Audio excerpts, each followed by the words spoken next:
Can you rescue an air layer that has failed to root? 6 weeks ago I made the case that an air layer has only failed when the top is dead. And this is one of the plants where I tried to make my case. This air layer has failed. Well, case made. I've just planted it up on its own roots. I hope this is an inspiration for you. I hope it will help you to have patience when you're taking air layers, because sometimes it just takes a little bit longer. Next year I'm going to layer off this sacrifice.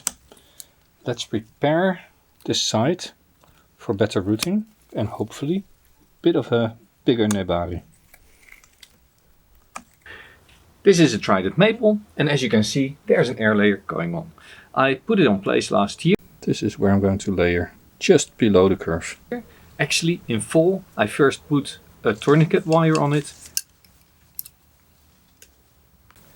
This trident has been in a couple of videos. I showed you how to heal the wounds on this.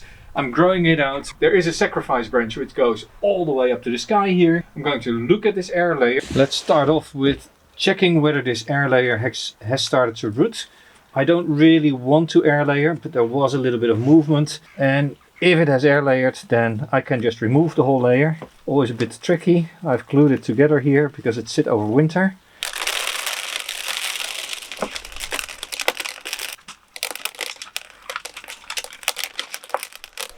So early March you can see that even though I put these wires on in fall, they have started to bite in. So the trunk has thickened considerably. I can now remove the bark just below or just above this wire, put the container over it again, and I think that within a couple of weeks I should get roots on here. But it also means that the sacrifice can't go completely. Then again, 2 meters of it is also a little bit much. And then before I put it back in the garden, I'm going to remove a bit of the bark here. Not because I think it needs to be removed, but it will aid and speed up the process. I'm doing this right below the wire, hoping that the wire aids in thickening here at the top.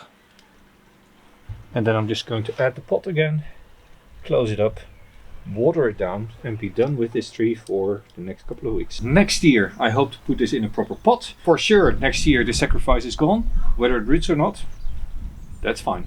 Well, the weather is typical for the weather we've been having all summer long. It's just been cold, wet, windy, rainy, and particularly for a trident I don't expect any roots in here, but still treat every air layer with the same patience when taking it apart, because there might just be roots even though you don't expect it.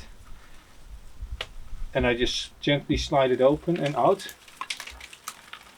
just in case, but no, nothing here.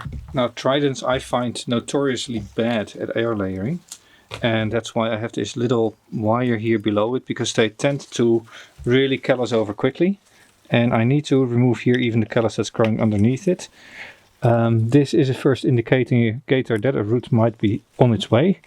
So I'm now just going to quickly scar these edges, remove everything that's growing underneath the wire. Then I'm going to put a little bit of sphagnum around it and wrap it up again. And in 4 to 6 weeks I really hope that there's a pleasant surprise for me.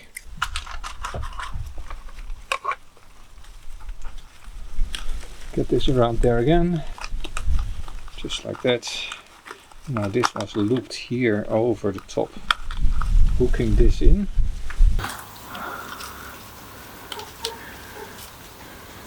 After covering the bark with sphagnum, I will then add a little bit more substrate around it, hopefully creating a nice environment for this to root in. And now let's take a look. This morning I was looking here at the substrate and I peeled away a little bit of the substrate and I saw a tiny little root. So for me that's a good sign.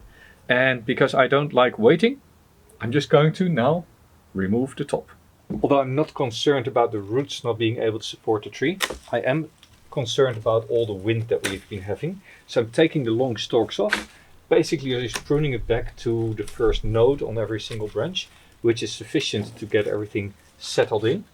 And with this it catches a lot less wind.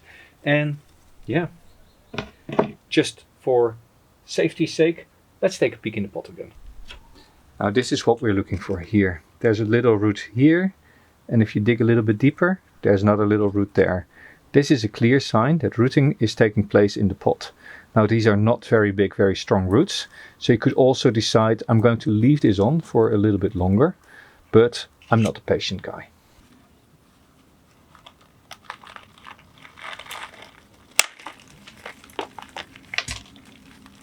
Look at that. There's actually loads of roots here. And now it is of course tricky, where do you want to cut and how high can you cut? I like to look for the place where I have put the layer and just below that cut it off.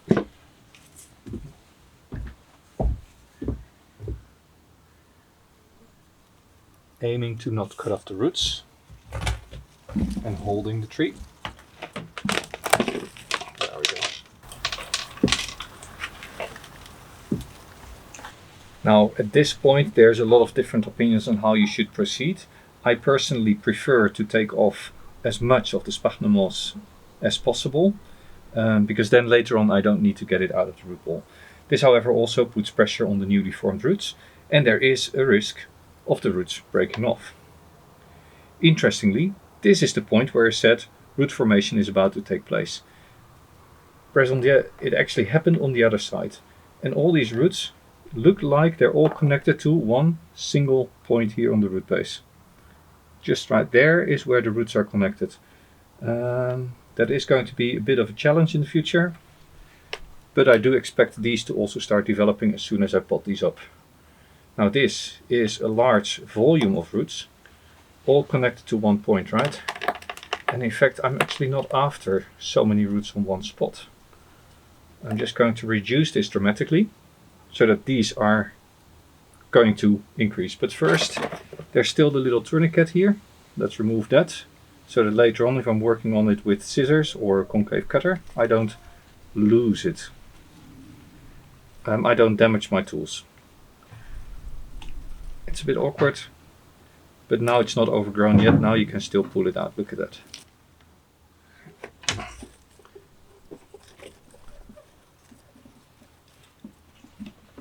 So that's all gone. Now there's this little cut stump here, and I also want to get rid of that. The reason is that then the bottom can just callus over. All these points could all become roots. And let you just get rid of this old stuff, right? You have to be a little bit gentle.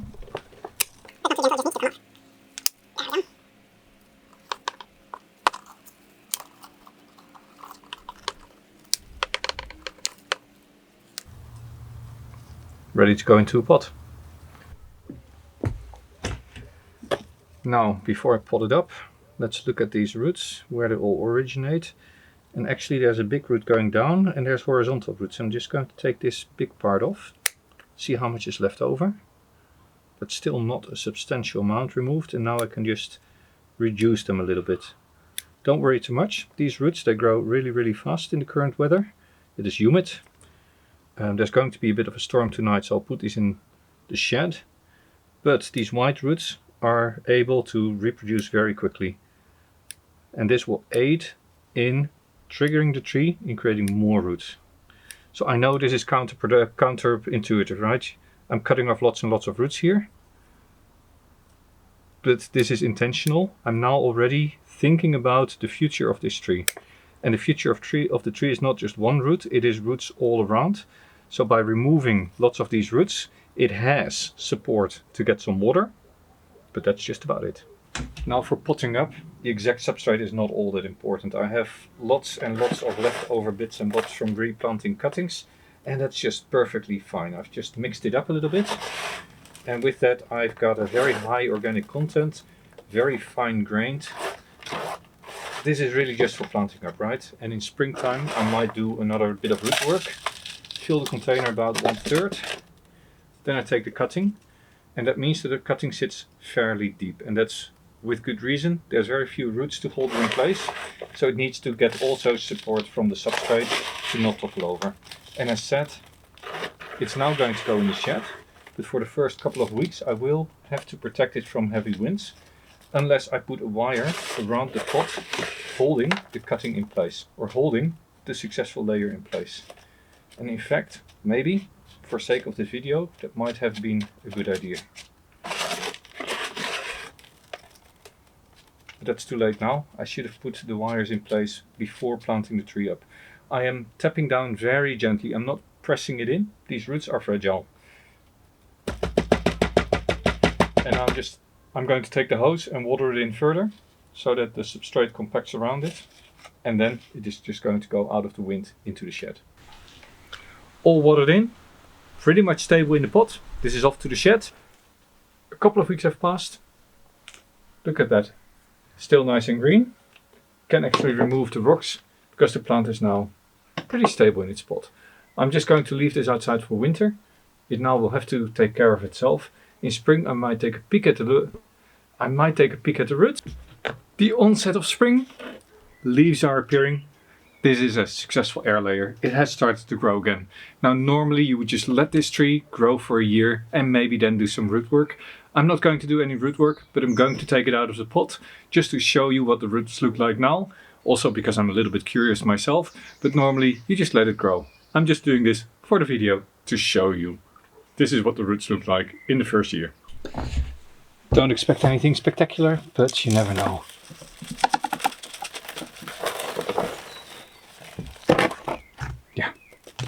As said, nothing spectacular. The roots are just normal roots. They still need to start growing. They've suffered a little bit from the frost.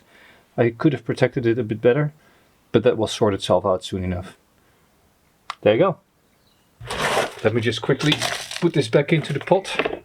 Really nothing exciting, just sliding it into the pot, filling it up with substrate and letting it settle in. Later this year, once I have good growth on it, then it can move to someone else, or I might just cut it back here and start a tree myself. And to finalize this video, here we go. First week of May, happy as a pig in mud. It's taking a bit of time, but then you do have a nice little trident maple. Not sure, is there any roots yet? No, no roots yet. Hey, this was Jelle, growing bonsai, and see you next time.